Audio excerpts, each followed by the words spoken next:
Hello, everybody. I just wanted to go over the unit, this should say Unit 2 test review. Last year we taught it as Lesson 6, but we decided to move it up.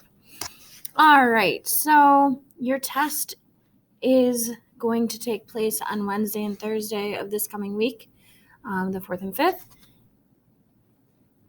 Make sure that you complete this review sheet and showing all of your work for full credit. If you have any questions, you can certainly reach out and ask me.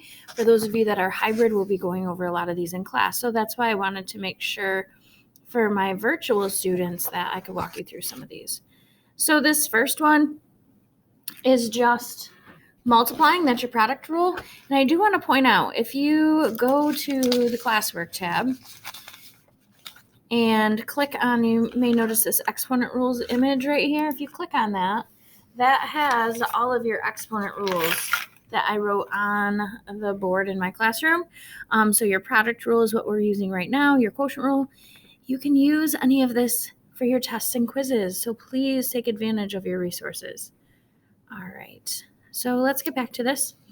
All right, so the first one is just the product rule. So we're multiplying 8 times 3 times 5. Put it all in your calculator.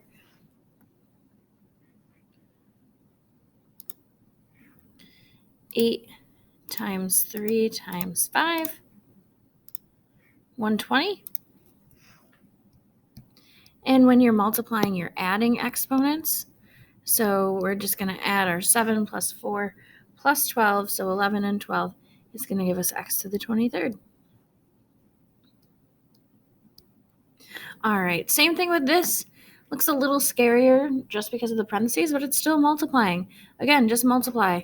5 times negative 4 times negative 8, 160. And then you'll take a look at your x's. You have 7. And this exponent only goes with the y, okay? Think of it like a T-Rex, has really short arms.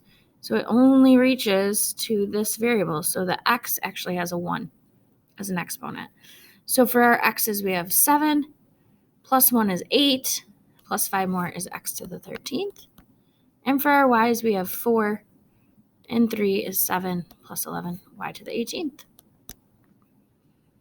All right, now let's do the opposite. Let's look at the quotient rule. When you divide, you subtract exponents.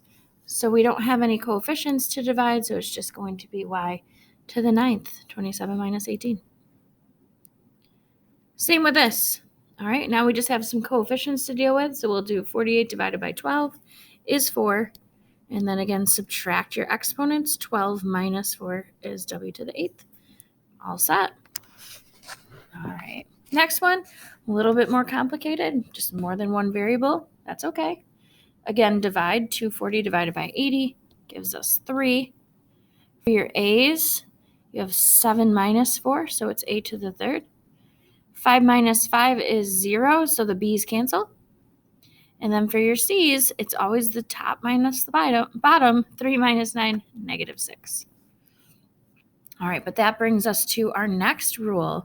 If you have a negative exponent, we don't want to leave it. A negative exponent, think about if a person's being negative, you don't want them around, so they got to go. But they just go to the bottom of the fraction and they're happy down there. So we'll apply that here. All right, so the negative 6 means, since it's being a negative exponent, it's got to go to the bottom of the fraction. 3a to the 3rd can stay up top. C goes to the denominator, but it becomes positive. It's happy down there. All right, so a couple different rules there. If you have an exponent outside of parentheses, that's your power rule. So again, let's take a look at the rules here. The power rule, if you have an exponent raised to another exponent, you multiply them. If there's more than one thing in the parentheses, everything gets that exponent applied. So 2 to the 7th, put it in your calculator. All right, 2 to the 7th, if you can't remember the steps for the calculator, it's this caret key right here. Jot that down on the side of your paper. Leave yourself a helpful note. All right, so we have 128, And then this gets it as well. But again, if you already have a power raised to another power, that's when you're going to multiply. So it's n to the 21st. Okay.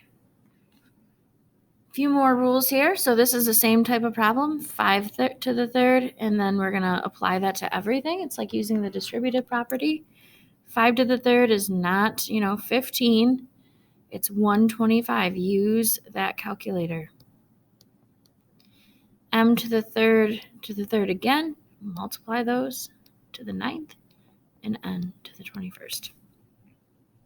If you have a negative exponent, again, just like up here, if you're being negative, you got to go. So you're going to go to the bottom of the fraction, but you're going to become positive.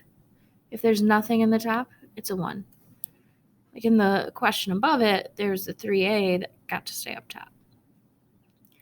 Again, think of your T-Rex. This -7 only goes with the x. So the 15 stays up top.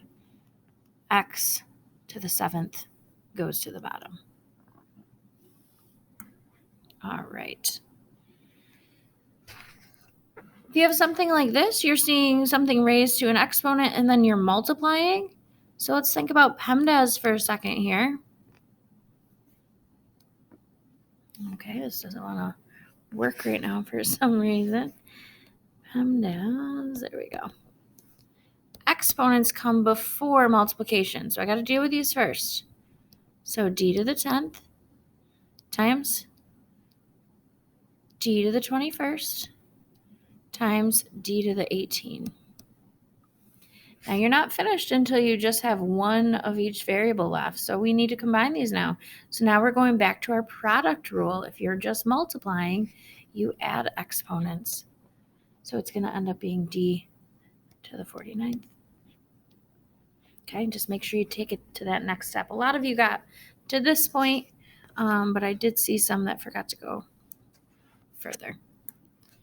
All right, with this one, you've got everything going on here. So let's focus on just the top of the fraction and the bottom of the fraction separately. So in the top of the fraction, we've got just our product rule. Just like the first couple questions, it's just multiplying. So I'm going to multiply 8 times 12. Gives us 96. And when you multiply, you add your exponents, so p to the 12th. In the denominator, again, we got to distribute that 2, or the exponent to the 2 and to the p cubed.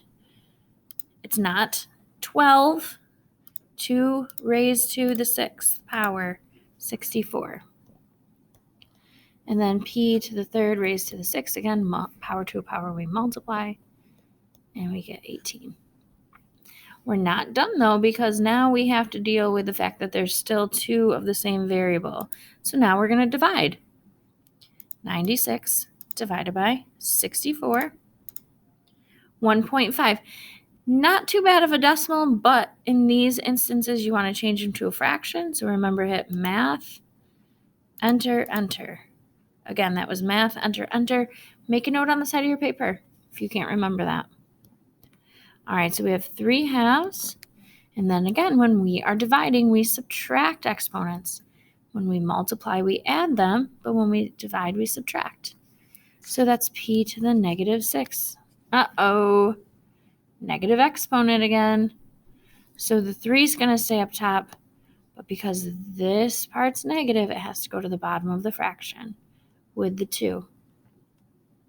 But it becomes positive. All right, so that's part of your test, just knowing your exponent rules. The next part, and this will be the last part I cover in this video, is just taking any polynomial, writing it in standard form, and finding these things. Remember, when you're writing in standard form, find the biggest exponent first. That's our leader. So it's positive 3b to the 7th. And you get a lot of information from that. Your degree is 7, biggest exponent. Your lead coefficient is 3. All right, but now we got to finish writing it in standard form. So b to the 7th came first. And then next is this 12b to the 4th, so plus 12b to the 4th. Then the minus 8b to the 3rd. and then the minus 10 at the end. Remember, think of it like a countdown, like 10, 9, 8. You start with the biggest exponent and work your way down until there's 0 exponents. All right, and then this number here is called your constant because it's going to remain constant. It's going to remain the same regardless of the variable that's used. All right, at any point, feel free to pause the video, try these on your own, or if you've already done them, feel free to kind of fast forward a little bit. All right, there's our starting term, negative 14k to the fourth. Next up is the plus 7k squared. Then we have the plus 9k and the minus 2. Now we're in order. 4, 3 would be here, 2, 1, 0. So we're ready. Our degree, remember, is the biggest exponent, 4. Our leading coefficient is negative 14.